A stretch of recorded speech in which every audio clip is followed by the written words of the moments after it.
The champagne cork popped, spraying across Mom's pristine white carpet. My brother Ryan held the bottle high, grinning like he'd just won the lottery. In his mind he probably had. $2 million, Dad said, shaking Ryan's hand firmly. Son, you saved this company from bankruptcy. Brilliant negotiation. Mom dabbed at her eyes dramatically.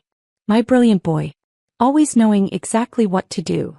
I sat on the couch in the corner of their living room, laptop balanced on my knees, pretending to work on the quarterly projections they'd never asked to see.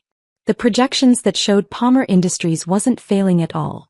It was actually positioned for its best year in the company's 23-year history. Emma, aren't you going to congratulate your brother? Mom's voice had that edge to it.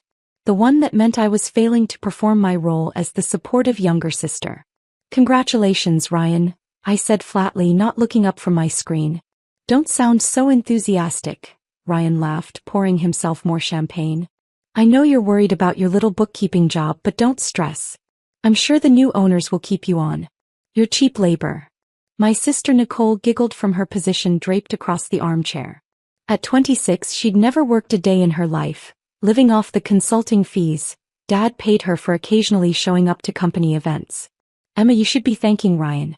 That company was going under. Now at least you'll get some severance before it completely collapses. I saved my spreadsheet and closed my laptop. The company isn't going under. Emma, sweetheart, Dad said in that patronizing tone he'd perfected over my 28 years. I know you work hard in accounting, but you don't see the big picture. The market is contracting, our competitors are undercutting us, and our margins are shrinking. Ryan made the smart choice. Our margins are shrinking because Ryan approved a 15% across-the-board price cut without analyzing the cost structure. And our competitors aren't undercutting us, we're undercutting ourselves. Ryan rolled his eyes. See, this is why you work in the back office, Em. You think everything is about numbers. Business is about instinct. Vision. Something you've never had. Vision, I repeated. Is that what you call selling a profitable company for 30% less than it's worth? The Hendricks Group offered $2 million. Ryan's voice rose. That's generous for a struggling manufacturing company. We're not struggling. Last quarter Emma, Mom interrupted sharply. Enough. This is Ryan's moment. He's been running this company as COO for 3 years, and he's making the tough decisions that need to be made. You're just upset because you weren't consulted. He was right about that last part. I hadn't been consulted. But then again, I never was. Palmer Industries made specialized industrial sensors, small electronic components used in everything from automotive manufacturing to medical equipment. Dad had started the company 23 years ago, building it from a garage operation into a business with 72 employees and annual revenue of $8.3 million. And nobody in this room except me knew who actually owned it. When does the sale finalize? I asked quietly. Ryan checked his phone. Hendricks Group's lawyers are reviewing the final paperwork now. Should be done by Friday. 3 days. He raised his glass. To new beginnings. Everyone toasted except me. I stood up, gathering my laptop. I should get back to the office. Need to finish the month-end close. It's Sunday, Nicole said. God, Emma, do you ever stop working? Someone has to keep the books accurate.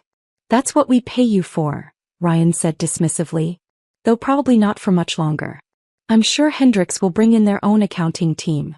I left without another word, driving the 15 minutes from my parents' house to the industrial park where Palmer Industries had been located for the past 12 years. The building was dark. Everyone else was home with their families on Sunday afternoon. I unlocked my office and pulled out the file I kept in my locked cabinet. The file that contained the real ownership structure of Palmer Industries. When Dad started the company, he'd had a partner, his best friend from college, James Whitmore. Uncle James, as I'd always called him, though we weren't blood related. James had put up half the initial capital and owned 50% of the company. 8 years ago, James died of a heart attack at 54. He'd never married, had no children. His will left his entire 50% stake in Palmer Industries to me, the goddaughter he'd mentored since I was a child. The quiet, bookish girl who'd spent weekends at his house learning about business, finance, and investing while my siblings partied and my parents praised Ryan's natural leadership. But James had added a condition. The shares would be held in trust until I turned 25, managed by a corporate trustee, and the ownership would remain confidential unless I chose to reveal it. I turned 25 3 years ago. The shares had transferred to me completely, all 50%. And I'd never said a word. But I hadn't stopped there. 2 years ago I'd approached the Wilson family. Gerald Wilson had been one of Dad's early investors, holding 21% of company shares. When Gerald's health declined and his son wanted to liquidate assets to settle the estate, I'd bought his entire stake.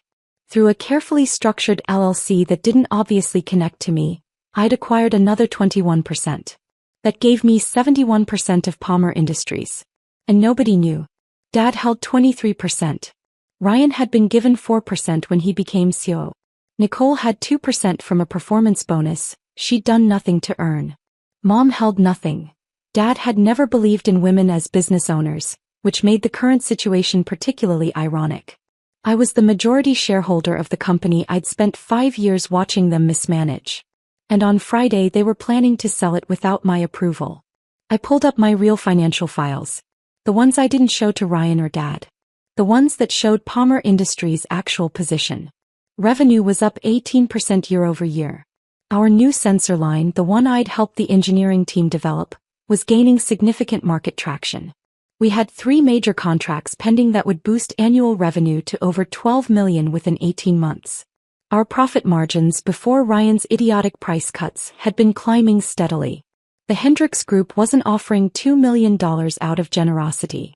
They were offering it because they'd seen our real potential and knew Ryan was an idiot who'd undersell his own company. And in 3 days they thought they'd own it. My phone buzzed. A text from Ryan.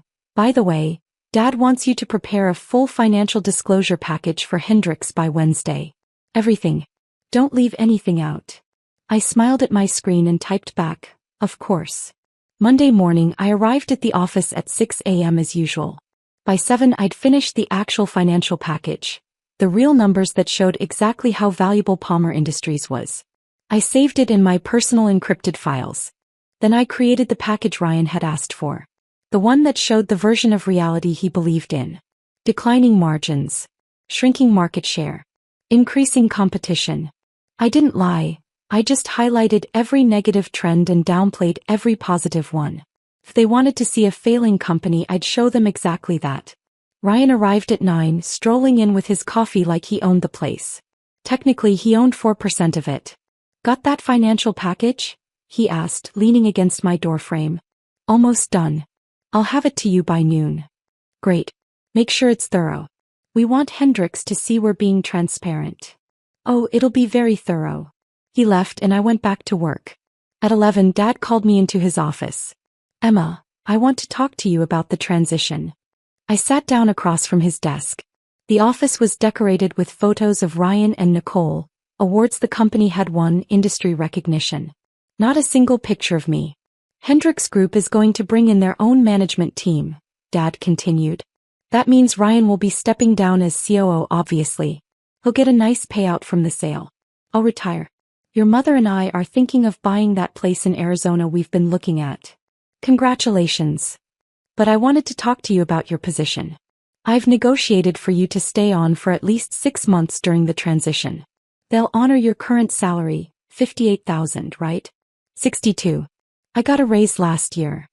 Right. Anyway, they'll keep you on at that rate for 6 months. After that, it'll depend on whether they want to maintain the current accounting infrastructure or consolidate it with their corporate systems. So I get 6 months, then probably unemployed. Well, you're good at what you do. You'll find another bookkeeping position somewhere. And think of it this way, you'll finally have the chance to explore other opportunities. You've been here for 5 years. Maybe it's time to branch out. Maybe, I said noncommittally. Look, Emma, I know you're disappointed you weren't more involved in this decision. But this is business. Ryan has been groomed for leadership since he was young.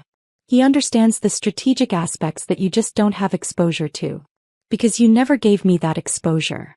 Dad shifted uncomfortably. You chose to go into accounting. That was your decision. I have a degree in business management and finance.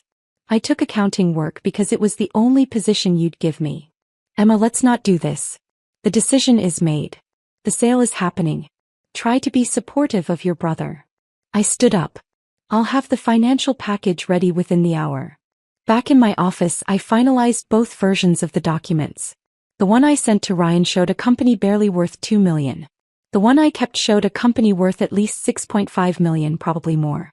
Tuesday morning, I received an email from Hendricks Group's legal team requesting a meeting to discuss the transition of accounting oversight. The meeting was scheduled for Thursday, one day before the supposed closing. I accepted the invitation and started preparing. That afternoon, Ryan burst into my office. Hendricks Group just confirmed their offer. $2 million, closing Friday. Emma, this is really happening. Exciting, I said, typing on my computer. Dad's already planning his retirement party. Mom wants to have a celebration dinner Thursday night, after the Hendricks meeting. You should come. I'll check my schedule. He lingered in my doorway. You know, Emma, I know we've had our differences, but this is good for everyone. You'll get a severance package and you're young enough to start over somewhere else. Maybe at a company that appreciates you more. Maybe. After he left, I made a series of phone calls. First to my attorney, confirming that all my ownership documentation was in order. Then to the corporate trustee who'd managed James Whitmore's shares, verifying the transfer records. Finally to my financial advisor, discussing the valuation methodology I'd be presenting. Everything was ready. Wednesday morning, Ryan called an all-hands company meeting. All 72 employees gathered in the warehouse area, looking nervous. Rumors had been flying for days. Ryan stood on a forklift platform, megaphone in hand. Everyone, I want to be transparent with you about the company's future. Palmer Industries is being acquired by Hendricks Group, a major player in the industrial technology sector. The sale will finalize Friday. Murmurs rippled through the crowd. I saw our lead engineer, Marcus Chin, frown deeply. Marcus had been with the company for 8 years and knew exactly how well our products were performing. Now, I know change is scary, Ryan continued. But this is good news. Hendricks has deep pockets and industry connections we don't have. They'll invest in this company and help it grow in ways we never could. Will there be layoffs? Someone called out. That's up to Hendricks's management team. But I've negotiated protections for employees. Everyone will get at least 90 days of continued employment. 90 days. Then they'd probably gut the workforce and integrate operations into their existing facilities. I caught Marcus's eye across the warehouse. He looked furious. After the meeting dispersed, he found me by the coffee machine. Emma, tell me Ryan isn't selling this company. Looks like he is. We're not failing. The M-Series sensors are about to land the Tecton contract. That's a $2 million annual deal alone. I know. Did you tell him? Did you show him the actual numbers? He doesn't want to see the actual numbers, Marcus. He wants to see the story that justifies his decision. Marcus ran his hand through his hair. This is insane. Emma, you have to do something. Like what? I'm just a bookkeeper, remember? He stared at me. You're more than that. Everyone here knows it. You're the only one who actually understands this company. Not according to Ryan. Then Ryan's an idiot. Marcus lowered his voice. Is there anything you can do to stop this? I took a sip of my coffee. Come to the office Thursday afternoon. Around 3 p.m. You might want to see what happens. Thursday morning I dressed carefully. Professional suit, minimal jewelry, my hair pulled back. I looked like someone who meant business. The meeting with Hendricks Group was scheduled for 2 p.m. At 1:30, I walked into the conference room where Ryan had already set up. He'd brought Dad, Mom, and Nicole, the entire family ensemble. Emma, you're early, Ryan said. We don't need you until Hendricks's team has questions about the financials. Actually, I need to be here from the beginning. This is a strategic discussion. Way above your pay grade. I insist. Dad frowned. Emma, Ryan's right. This isn't appropriate for. The conference room door opened. 3 people walked in. 2 men in expensive suits and a woman carrying a briefcase. The Hendricks Group acquisition team. Mr. Palmer, the woman said, extending her hand to Dad. I'm Catherine Hendricks. We spoke on the phone. Miss Hendricks, pleasure to meet you in person. Dad shook her hand warmly. This is my son Ryan, our COO, and his team. Catherine's eyes swept the room, landing on me. And you are? Emma Palmer.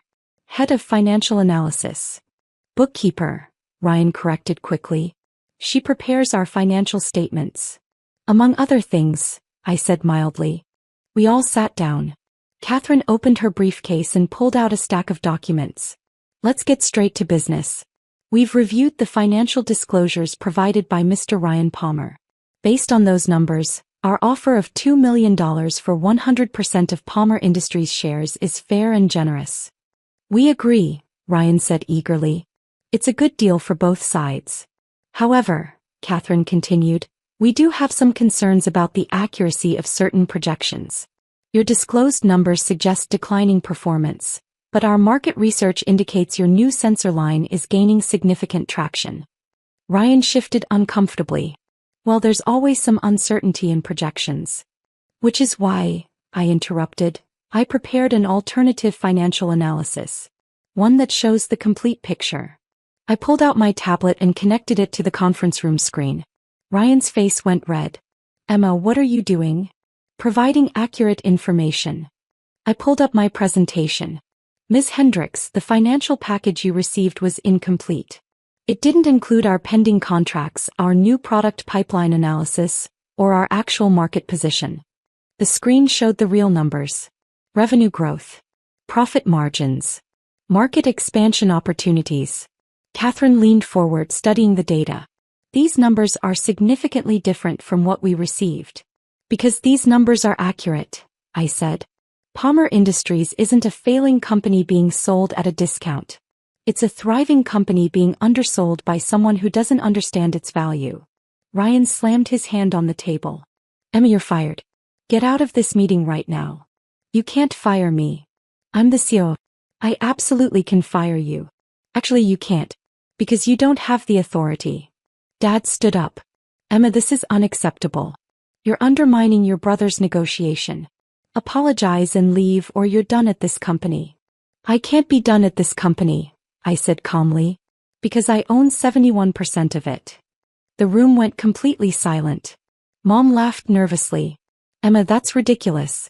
You don't own anything. I pulled out my folder. The one with all the documentation. James Whitmore left me his 50% stake when he died 8 years ago. The shares were held in trust until I turned 25, then transferred to me completely.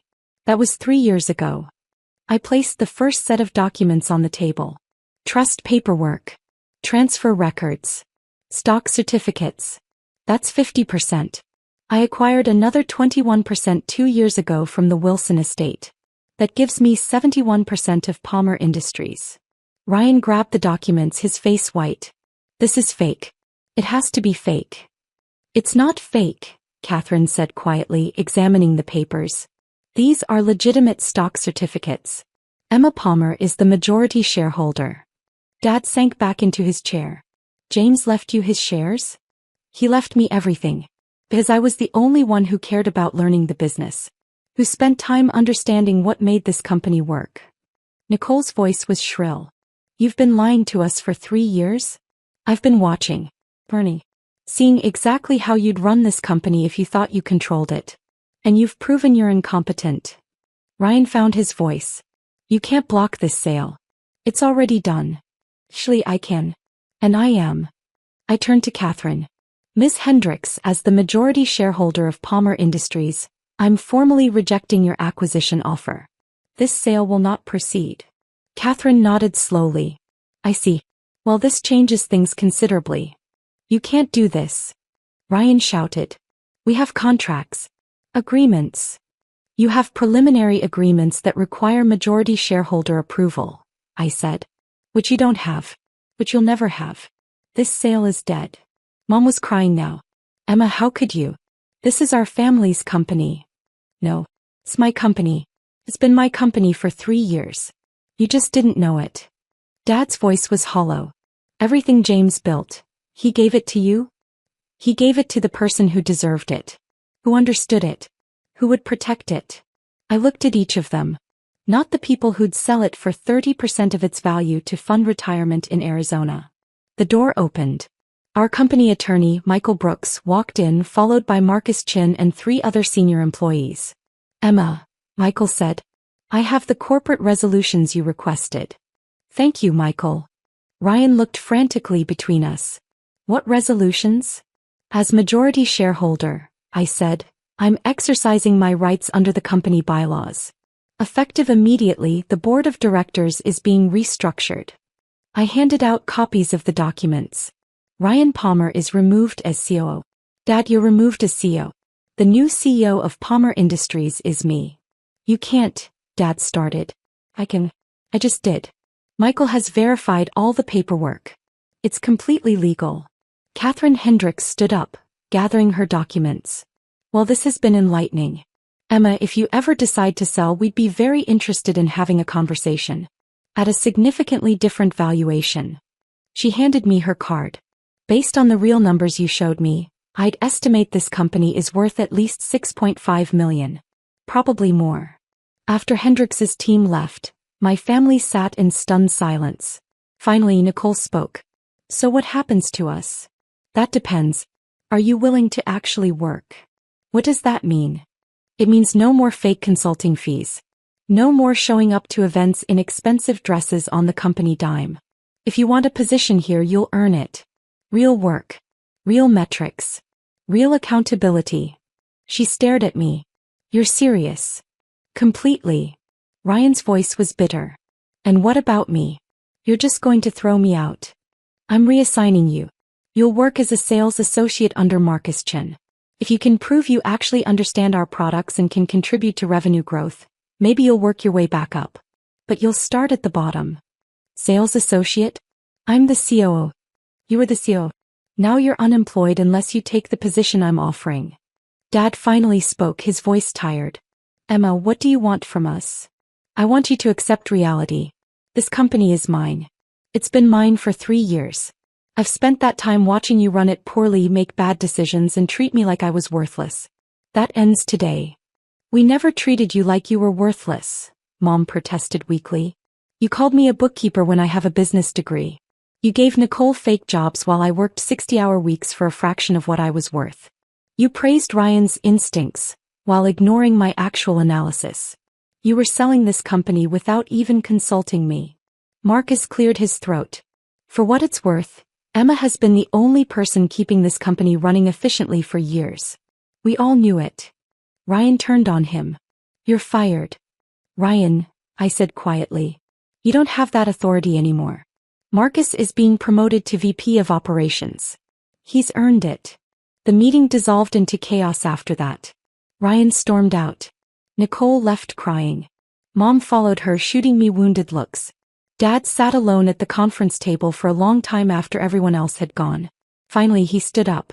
Your mother and I need to talk. There's nothing to talk about. The decision is made.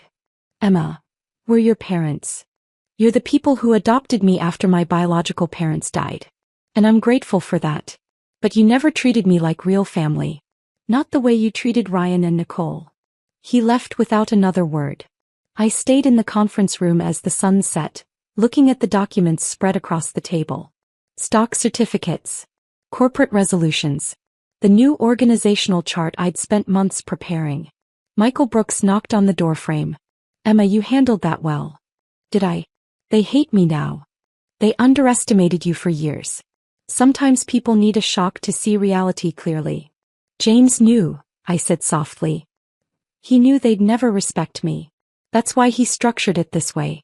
So I'd have time to learn, to prepare, to be ready when the moment came. He was a wise man. After Michael left, I walked through the facility. The warehouse was quiet, machines idle for the night. I ran my hand along one of the production lines, thinking about everything James had taught me. Business isn't about being the loudest voice in the room, he'd said once when I was 20 and shadowing him for the summer. It's about being the most prepared. Learn everything. Watch everyone. And when your moment comes, be ready to act decisively. My moment had come. Over the next week, the changes accelerated. I hired a real CFO. A woman named Patricia Wu with 15 years of experience at Fortune 500 companies. I promoted 4 senior employees who'd been overlooked for advancement, including 2 women and a person of color. I restructured the sales compensation plan to reward actual performance instead of seniority. And I canceled Ryan's company credit card, Nicole's consulting contract, and Dad's automatic monthly stipend. Ryan lasted 3 days in sales before quitting. "I'm not working for people who used to work for me," he announced dramatically. "Hey," I said. "Good luck with your job search." Nicole tried to negotiate a new consulting role. "Emma, please. I need the income. I have expenses. Get a real job. Learn what actual work feels like." She left too. Dad held on longer. He showed up every day sitting in what used to be his office, now a conference room, looking lost. Finally, after 2 weeks, he came to see me. "I'm retiring," he said. "Your mother and I are moving to Arizona as planned." "Okay. Emma, I know I wasn't. I know we didn't. Treat me fairly. Value my contributions. See my potential." He looked at the floor. "Yes. James saw it. He saw everything you missed. And he made sure I'd have the power to fix what you broke." "I didn't break anything. You were selling a $6 million company for $2 million. You'd given operational control to Ryan, who was running it into the ground. You'd put Nicole on payroll for doing nothing. Instead, you broke things." He left that day and didn't come back. 3 months into my tenure as CEO, the Tecton contract came through. $2.1 million annually for 5 years. Marcus had been right, it was a game changer. 6 months in, we landed 2 more major contracts. Revenue was up 32%. Employee satisfaction surveys showed dramatic improvement. Patricia had restructured our financial operations, and we were operating more efficiently than ever. Catherine Hendricks called me personally. "Emma, I've been following Palmer Industries' performance. Impressive turnaround." It wasn't a turnaround. It was removing obstacles. She laughed. "Fair point. Listen, if you ever want to discuss strategic partnerships, not acquisitions, partnerships, we should talk. What you're building is impressive." "I'll keep that in mind." A year after taking control, I stood in front of the entire company at our annual meeting. 72 employees had grown to 95. Revenue had increased 48%. We'd opened a second facility. "This has been a year of transformation," I told them. "Not because we changed what we do, but because we committed to doing it excellently. To rewarding merit, not connections. To building something sustainable, not just profitable." Marcus started the applause. Soon everyone was standing, cheering. After the meeting, Patricia found me in my office. "Emma, I've been meaning to tell you. I've worked for a lot of CEOs. You're one of the best. I had a good teacher. James Whitmore. He taught me everything. How to read financial statements. How to evaluate business decisions. How to see through bullshit." I smiled. "And he taught me patience. To wait for the right moment instead of forcing things. He chose well." That evening, I drove past my parents' old house. It was dark. They'd moved to Arizona 3 months ago. We hadn't spoken since they left. I felt no sadness about that. My phone buzzed. A text from Marcus. "Team wants to celebrate at Murphy's Bar. You coming?" I smiled and texted back, "On my way." The bar was crowded with Palmer Industries employees, celebrating another successful quarter. They cheered when I walked in. Someone handed me a beer. We talked about projects, timelines, new opportunities. This was my family now. The people who showed up did the work and built something real.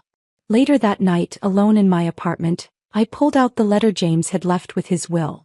I'd read it 100 times, but I read it again. "Emma, if you're reading this, I'm gone. I'm sorry I won't be there to see what you'll build. But I know you'll build something extraordinary. You have what your family lacks: vision, patience, and genuine respect for other people. Don't let them diminish you. Don't let them convince you you're less than you are. When the time comes, take what's yours and show them what real leadership looks like. Love, Uncle James." I folded the letter carefully and put it back in its frame on my wall. James had given me more than shares in a company. He'd given me the tools to claim my place, the confidence to use them, and the wisdom to wait for the right moment. Ryan had tried to sell our company for $2 million.